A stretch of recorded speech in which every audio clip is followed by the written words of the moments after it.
In the year 2004, that was the peak of the international adoptions in the United States. There were something like about 20,000 children who were internationally adopted to the United States at that time. My first book came out in 2003, and then 2004 it peaked. And now it's fallen about 80%, it's like Bitcoin. It fell about 80%, and this year it's something like 4,000 children were internationally adopted to the United States. So over this long time span, I think we can see that there's been a lot of adoptee activism and a lot of adoptee writing, as well as horrific abuse and murder of adopted children, which has sort of helped to shine a light on what happens to these minorities within minorities who live in the United States that we call international adoptees. And there's been a returning population of internationally adopted Koreans in Korea, mostly in Seoul, for about the past 30 years. Isn't that amazing? For the past 30 years, since like the early 1990s, they have been coming back. And my second book is about living as one of those people. So I think what literature can do in this case when you're living as a minority is just showing people that this exists and it's real. I think part of the reason why Language of Blood, the first book in 2003, was so controversial is because there weren't other books like it that were critical about this system. And then how dare I make it real by writing about it, right? Because once it's a book, people think it's real. If it's not in a book, then people just think you're talking and complaining. So I think just bringing that reality to people, which is what I also want to do with environmental work, to show people like this is actually real, I think is the power of literature. And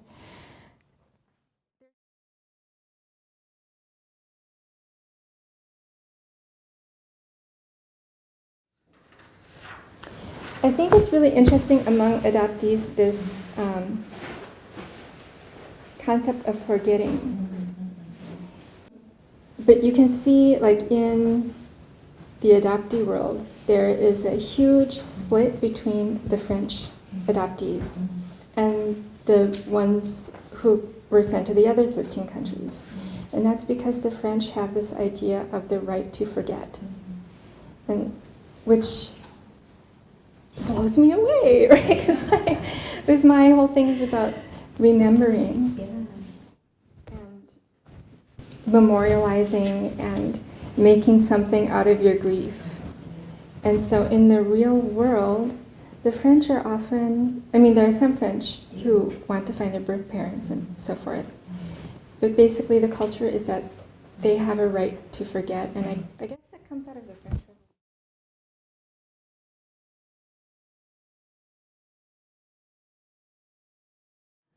How to construct community in terms of adoption?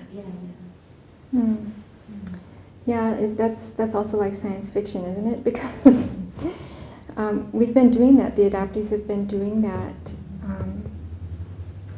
since Yahoo groups were a thing, right? So that was since the 1990s.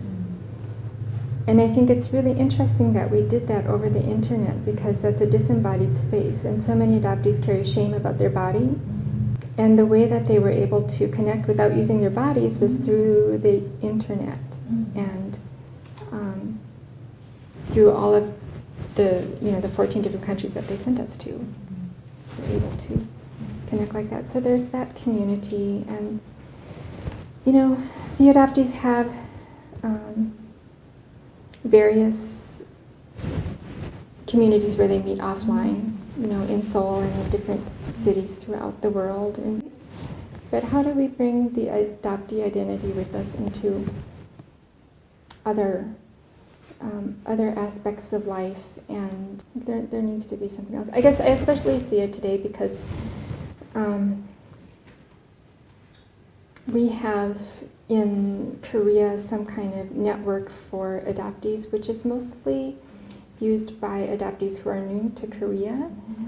But now that I'm getting older, I'm almost 50, I'm kind of thinking about, okay, what about mentorship?